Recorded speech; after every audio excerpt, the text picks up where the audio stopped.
A Secretaria da Fazenda do Ceará, ela atua em duas grandes frentes, que é a da geração de receita e da aplicação dos recursos. Aqui nós fazemos a gestão do Tesouro Estadual e também fazemos a gestão de todo o processo de administração tributária, com a tributação, a arrecadação e a fiscalização. Então, a Secretaria da Fazenda ela tem investido pesadamente na modernização e na inovação permanente dessas duas grandes áreas de negócio, bem como das atividades meio, especialmente da área de tecnologia da informação, da área de gestão do capital humano e da área de gestão dos recursos físicos e logísticos para o desenvolvimento das atividades de arrecadação, tributação, fiscalização e de gestão do Tesouro.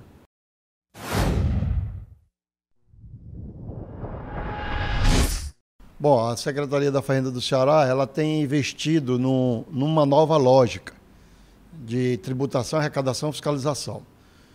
Nós, pessoalmente, entendemos que o modelo de tributação, arrecadação e fiscalização utilizada hoje no país está ultrapassado, está anacrônico. E, por conseguinte, nós precisamos fazer inovações profundas nesse modelo, especialmente porque é um modelo que onera os custos administrativos das empresas e dos agentes econômicos. E, dessa forma, nós precisamos oferecer ao nosso país instrumentos e ferramentas de controle fiscal que deem mais liberdade, que deem mais fluidez, que sejam mais simples para os nossos contribuintes, porque isso tem uma relação direta com os custos operacionais das nossas empresas. E se nós oneramos muito o custo operacional das empresas brasileiras, das empresas cearenses, isso impacta negativamente na capacidade de competir dessas empresas.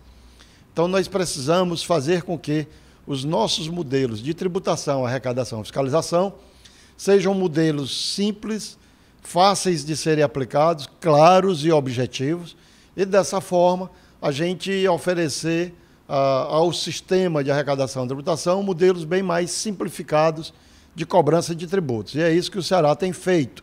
É isso que o Ceará tem perseguido.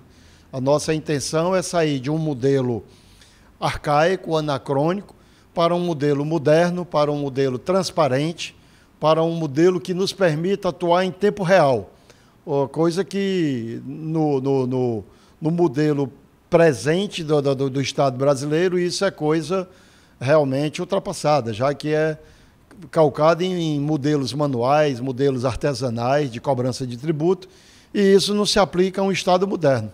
O Ceará tem investido, portanto, na alteração, na mudança e na aplicação de novas metodologias de trabalho, novos sistemas e recursos computacionais que me permitam arrecadar com eficiência os tributos que foram instituídos constitucionalmente, legalmente e regulamentados. Com o advento da nota fiscal eletrônica, da escrita fiscal digital, nós entendemos que o Estado brasileiro tem que fazer uso desse recurso para se tornar muito mais efetivo no acompanhamento, no monitoramento, na fiscalização e na arrecadação como consequência. Então, é necessário que a gente desenvolva instrumentos e use toda essa massa de informações que estão aí à disposição. Aqui no Ceará nós temos quase 2 bilhões de notas fiscais eletrônicas já emitidas por contribuinte cearense e para contribuinte cearense. Então não tem sentido nenhum eu ter esse volume todo de informação e não explorar convenientemente todas essas informações, transformando dado em informação, informação em conhecimento. Então, com o uso dessas ferramentas é que nós estamos tentando. E que ferramentas são essas? Foram ferramentas pensadas por nós, engendradas por nós, em parceria com a iniciativa privada. Então, nós temos instrumentos poderosos, todos eles com base na inteligência fiscal, que me permitem acompanhar par e passo, transação a transação, todas as operações realizadas por contribuintes do Estado do Ceará, com contribuintes de outros estados e internamente. Assim, eu tenho condição de saber quem comprou, quem vendeu, qual a natureza da operação, qual a sistemática de tributação daquela operação, que produtos, qual o código NCM, EAN e o Código Fiscal de Produto que foi criado pelos nossos sistemas e assim a gente poder saber se o contribuinte está subfaturando, superfaturando, aplicando a regra de cobrança tributária adequada, correta. E dessa forma, identificamos também se ele cometeu algum tipo de inconformidade fiscal. Isso me permite atuar em tempo real, informando ao contribuinte a inconformidade fiscal e dando prazo para ele se corrigir espontaneamente.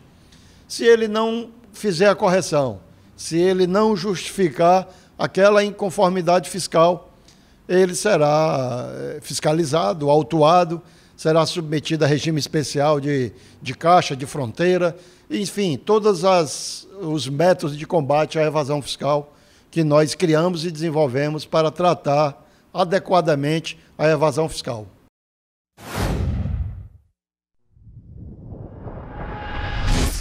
E como se deu o aumento da arrecadação sem o aumento da carga tributária, chegando a triplicar a arrecadação do Estado? O Estado do Ceará ele tem experimentado uma experiência assim, muito positiva, do ponto de vista do ciclo, que tributação, arrecadação, fiscalização e o econômico. Na medida em que eu dou eficiência ao sistema, eu desonero a carga tributária. Isso faz com que a economia fique mais competitiva e, ao mesmo tempo, gere mais receita.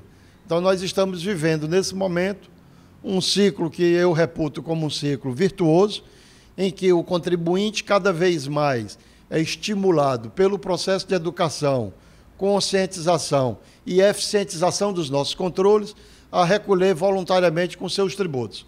Ao mesmo tempo, eu desonero a carga tributária e torno a economia cearense mais competitiva. Então, é uma via de mão dupla. Isso é que eu chamo de um processo tributário focado no desenvolvimento econômico do Estado, em que isso traz retorno. E que retorno é esse? Mais receita. Isso tem acontecido, nosso volume de receita tem crescido, paulatinamente nós estamos desonerando a carga tributária, acreditando que estamos, dessa forma, contribuindo em muito para o crescimento econômico do nosso Estado, já que, nesses últimos 8 anos, o Ceará cresceu 7 anos mais do que o que cresceu o país.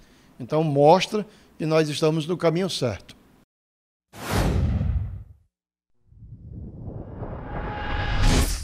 Nós temos hoje um quadro de 1.600 servidores ativos, um quadro de 1.300 servidores terceirizados, e os 1.600 servidores estão paulatinamente sendo direcionados para a atividade finalística da Secretaria da Fazenda. O que é que eu chamo de atividade finalística? Tributar, arrecadar, fiscalizar. Dentro desse processo, tendo como principal atividade o monitoramento fiscal, que o monitoramento fiscal ele é feito virtualmente, ou seja, nós estamos procurando atuar em tempo real no momento em que o fato gerador está acontecendo. Se eu faço isso, eu dou muito mais eficiência aos nossos controles. Desses 1.600 servidores, eu tenho um subgrupo que é de auditores fiscais e um outro subgrupo que é de auditor adjunto. Esses dois quadros de auditor fiscal têm a missão de fiscalizar as empresas em profundidade dentro da auditoria plena. Os auditores adjuntos trabalham no trânsito de mercadorias e trabalham nas ações fiscais específicas, que são aquelas ações fiscais de obrigação acessória, de atraso de recolhimento, de inadimplências, ou seja, aquelas ações que não requerem um maior conhecimento em auditoria, em contabilidade, ou seja, aquela ação fiscal mais tempestiva, é mais em cima da hora ali no momento que o fato está acontecendo. Isso casado com a ação do trânsito, mas também casado com a ação da auditoria. Então, nós atuamos com um percentual elevado de servidores já nessas atividades finalísticas. Contudo, o nosso propósito, e eu sei que no futuro não muito distante, nós estaremos com esses 1.600 servidores atuando em monitoramento fiscal, que é o que nós pretendemos, fazer com que os 240 mil contribuintes do Estado sejam monitorados de manhã, de tarde e de noite, dessa forma detectando as inconformidades fiscais e atuando em tempo real. É a única maneira que eu vejo de a gente trazer esse recurso para dentro dos cofres do Estado com tempestividade, com eficiência. E isso está sendo feito de forma paulatina, porque essas estruturas são novas, são inovadoras, e as pessoas precisam se acostumar com ela. As pessoas precisam ser qualificadas para ela. E o que nós estamos fazendo nesse momento é investindo pesadamente nos treinamentos, na qualificação de gestores e técnicos da Secretaria da Fazenda para essa nova forma de atuação do fisco cearense.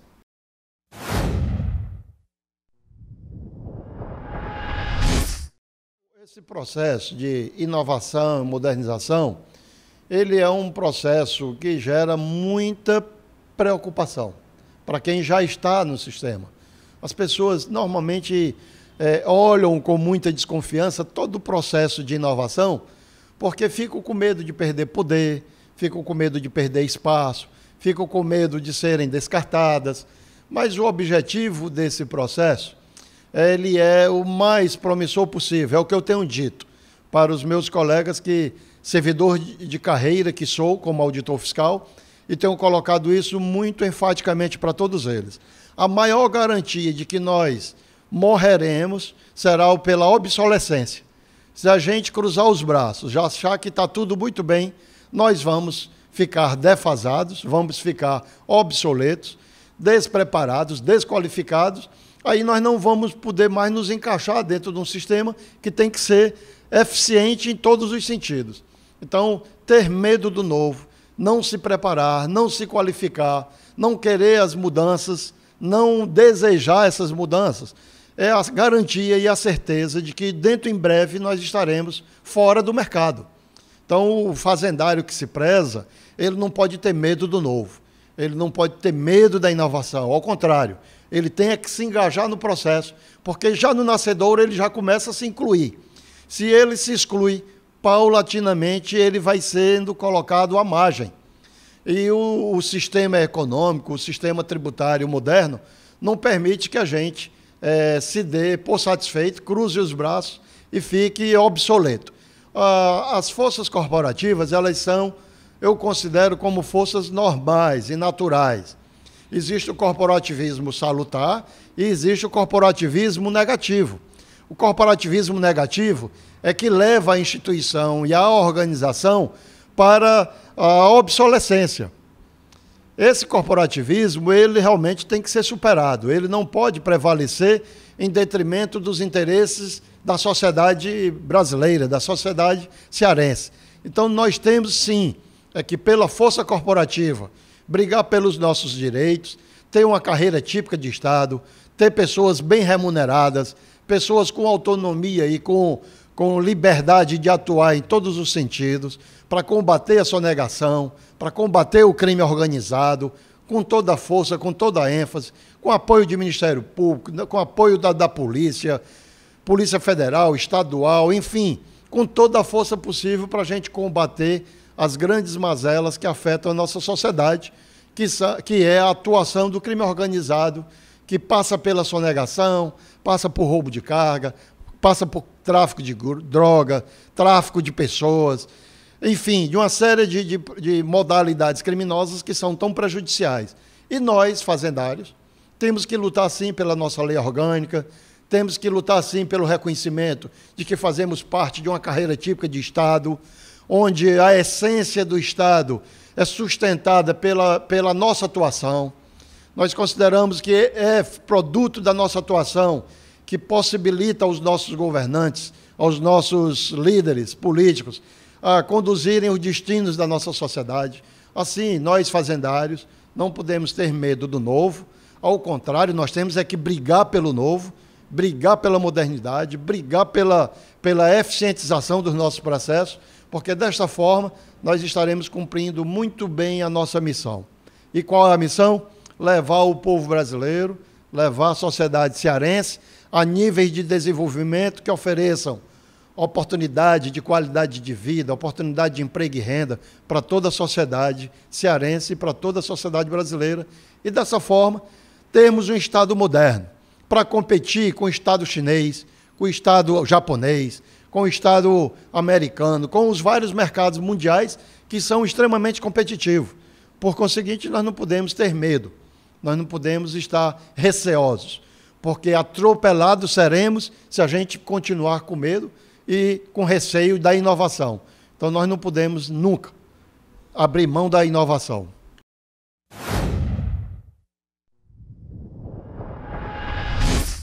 Quando o sindicato nos trouxe essa demanda, a gente já alimentava o desejo de oferecer ao povo cearense uma Secretaria de Fazenda bem estruturada, bem instituída, com servidores qualificados, com servidores reconhecidos pela sociedade como de carreira típica de Estado. Quando o sindicato veio, só fortaleceu essa visão. E assim, nós procuramos, por meio da assessoria jurídica e por meio da contribuição das duas instituições, que é a Auditece e o Sintaf, a gente elaborar uma proposta de alteração da nossa Constituição para que nós tivéssemos reconhecido os fazendários como carreira típica de Estado. Então, obviamente que na feitura dessa nossa proposta de emenda constitucional, no caso da Constituição Estadual, nós levamos também em consideração todos os projetos que estão tramitando a nível nacional e também de outros estados, e dessa forma pudéssemos construir uma proposta que já tivesse a convergência de todos esses propósitos, para que o Estado do Ceará não caminhe desalinhado com os demais estados brasileiros e com o país.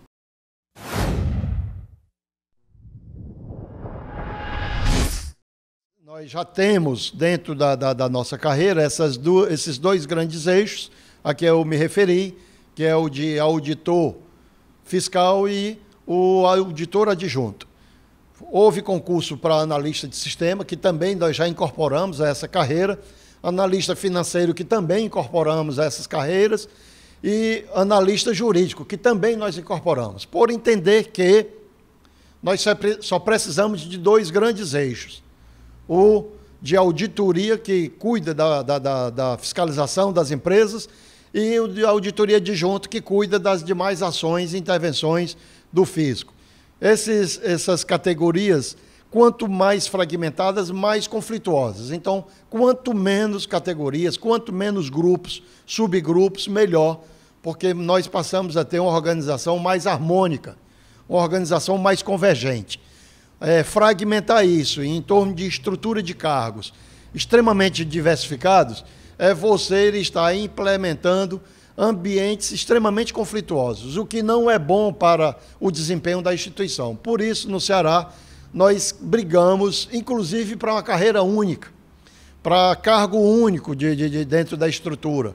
Infelizmente, nós temos ainda dificuldades de fazer essa integração, mas não vamos desistir de fazê-lo até que consigamos realmente integrar em 100% todos os cargos em um único cargo. Nós temos os cargos de analista de sistema, analista financeiro, analista jurídico, que são cargos novos, de 2006 para cá, 2007 para cá, um concurso mais recente que houve. Já tínhamos o cargo de auditor e o cargo de auditor adjunto, que são cargos que já vinham sendo integrados, porque eu pessoalmente encontrei a Secretaria da Fazenda em 81 com 24 cargos. Era uma torre de Babel, a maior confusão dentro dessa organização. E a gente, desde que entrou, que a gente vem brigando por integrar essas carreiras. Então, passamos por alguns cargos, algumas reformas desses cargos, né? Planos de cargos e carreira, em que a gente foi convergindo, integrando, até chegar a dois grandes eixos, que foi auditor e auditor adjunto. Na gestão passada, abriram para esses três cargos de analista de sistema, analista financeiro e analista jurídico. Cargos esses que já foram integrados ao cargo de auditor. E a auditor adjunto não, porque nenhum era de nível médio, eram todos de nível superior. Então, foram todos integrados para o cargo de auditor, tá certo? E isso não é suficiente. Todos os fazendários sabem da nossa posição. Eu não abro mão dela enquanto secretário for, de ter um único cargo de carreira dentro desta casa, atuando em todas as frentes. Mas o meu objetivo maior é pegar os 1.600 servidores e colocar na ação fiscal, que é esse o meu propósito.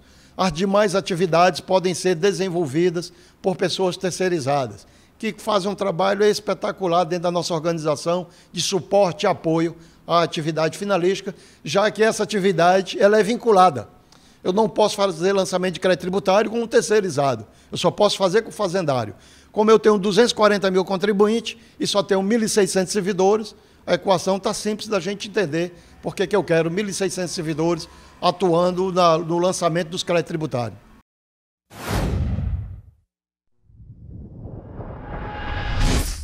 Independente da modernização e da tecnologia de informação do sistema de monitoramento da Secretaria de Fazenda, o fortalecimento dos postos fiscais continua sendo essencial para trabalhar em um sistema integrado de fiscalizar e monitorar? Fundamental. Eu não sei como é que um secretário de Fazenda desse país abre mão de controlar as suas fronteiras. Pelo primeiro princípio, quem não controla a entrada não controla a saída. Ponto. O ICMS o fato gerador é a saída de mercadoria. Se eu não controlo a entrada, foi um grande privilégio dentro da história tributária desse país a gente criar o mecanismo da substituição tributária, que me permite tributar na entrada. Ora, se eu posso tributar na entrada e eu tenho o controle da entrada, obviamente que a eficiência do sistema é muito maior para arrecadar toda a receita potencial. Então, na hora que eu abro mão de controlar a minha fronteira, eu abro mão de controlar minhas entradas. Se eu não controlo a entrada, eu não controlo a saída. Se os gêneros alimentícios tem 200 contribuintes atacadistas e tem 50 mil contribuintes varejistas, o que é mais fácil? Eu controlar 200 contribuintes atacadistas ou controlar 50 mil contribuintes varejistas? A lógica é muito simples. Então, tributar na forma de substituição tributária e exercer um controle efetivo nas operações interestaduais na fronteira, para mim é um princípio básico, fundamental e determinante. Um outro grande equívoco que se comete nesse país é entregar os nossos destinos a quem paga o tributo, aos contribuintes. É muito simples o que eu vou colocar para vocês. Eu tenho hoje uma diferença de alíquota entre um estado que está no sul, um estado que está no nordeste, de 10%. Esses 10% é o suficiente para que as empresas simulem operações interestaduais. Então, para quem não sabe, 32% das operações interestaduais são fictícias. Esse número aqui não é inventado, é um número tirado de dentro das nossas bases de dados. 32%. Meus amigos, pegue 32% das operações interestaduais e vejam o tamanho do prejuízo que os estados brasileiros estão tendo. Para mim, a coisa mais simples do mundo era termos uma alíquota única, interna, interestadual, e o estado do Ceará repassar para o estado do destino aquilo que é devido ao estado do destino. E o estado do Ceará receber dos estados de origem aquilo que é devido ao estado do Ceará. Mas na hora que eu pego essa diferença de alíquota e boto na mão de um sonegador, esse sonegador não vai recolher nunca para o estado do Ceará. Por quê? Ora, eu cuido das minhas fronteiras. Eu tenho 14 postos fiscais, eu tenho um posto em aeroporto, em carro do porto, na ferrovia, que é na Refesa, tenho controle fiscal nos Correios e Telégrafos. Ainda assim, meus irmãos, eu tenho 65 pontos de fuga. Isso por si só já me dá um trabalho maluco para eu controlar esses pontos de fuga que são as estradas vicinais. Ora, se eu tenho essa quantidade toda de pontos, de descontroles, tá certo? É óbvio que o sonegador vai pintar e bordar. O que é que nós estamos fazendo e que vocês vão ter a oportunidade de ver agora? Monitorando a minha fronteira. Cada ponto de fuga desse vai ter sensor de presença, vai ter câmera filmando, tirando placa de veículo e em tempo real comunicando a central, que é o Centro Integrado de Operações Fiscais, que vai imediatamente interceptar os vazamentos, com uma rede de veículos circulando dentro da nossa fronteira, na nossa fronteira, para interceptar as saídas e entradas interestaduais que estão tentando fugir dos nossos controles. Então, eu considero absolutamente fundamental que nós marquemos presença, mas não aquela presença de um lado de cá fica o Ceará, do lado de lá fica Pernambuco. Não precisa disso. A gente pode muito bem compartilhar. E uma mesma ponto de controle servir para mim e para o Pernambuco. Servir para o Rio Grande do Sul e para Santa Catarina. Para o Rio Grande do Sul e outro estado vizinho. Não há necessidade de a gente replicar nossos controles. Nós podemos compartilhar nossos controles.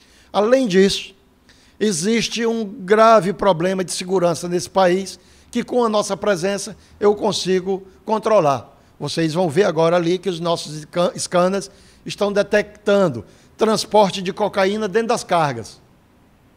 Como é que eu faço isso? Se vê um caminhão carregado de mercadoria, se eu não usar o scanner para verificar que tipo de produto aquele cidadão vai transportar.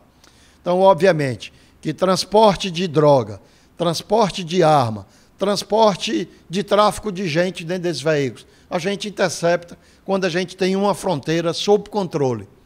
O Banco Interamericano está super interessado nessa experiência, porque quer levar essa experiência para a Europa, porque lá tem problema de terrorismo, coisa que aqui no Brasil, graças a Deus, não temos. Então, vejam, controlar nossas fronteiras é fundamental, porque nesse vácuo o crime organizado atua. É na fronteira que o crime organizado se estrutura, porque ele sabe que está num ambiente neutro, não tem polícia acompanhando e monitorando. Então, eles usam e abusam desse espaço.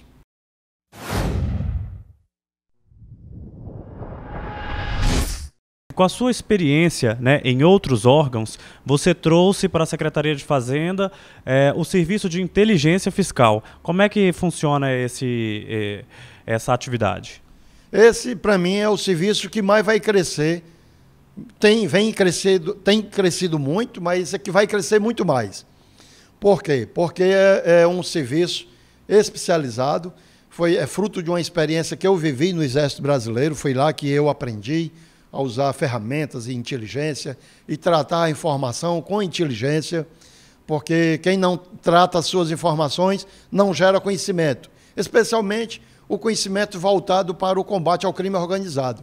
Então, fazer o tratamento adequado dos dados, das informações, transformando em conhecimento, com gente qualificada, preparada para combater o crime organizado é o melhor caminho para manter o crime organizado dentro de limites aceitáveis. Senão, o nosso país, em breve, será o país, tá certo, dominado pelo crime organizado, coisa que nós brasileiros não queremos. Então, investir nessa área, para mim, é fundamental para o Estado brasileiro. Nós precisamos oferecer ao povo brasileiro condições, qualidade de vida, segurança. Temos que oferecer ao povo brasileiro investimento, porque é a única maneira de nós nos desenvolvermos. Se o crime organizado, ao contrário, tiver liberdade para florescer, significa dizer a total ausência do Estado brasileiro, coisa que nós não queremos. Queremos um Estado brasileiro forte, um Estado brasileiro que possa combater a evasão e a sonegação e o crime organizado junto com isso. Agora, essa nossa experiência realmente veio de experiências de quando jovem, servindo ao Exército Brasileiro, nós incorporamos e em 1993 criamos o Serviço de Inteligência e ensinamos para os nossos auditores como usar instrumentos de inteligência, como tratar adequadamente os dados, as informações, para transformar em conhecimento no combate ao crime organizado, no combate à sonegação, obviamente que casado com o Ministério Público, casado com a Polícia Estadual, com a Polícia Federal e com as outras instituições responsáveis pelo combate ao crime organizado.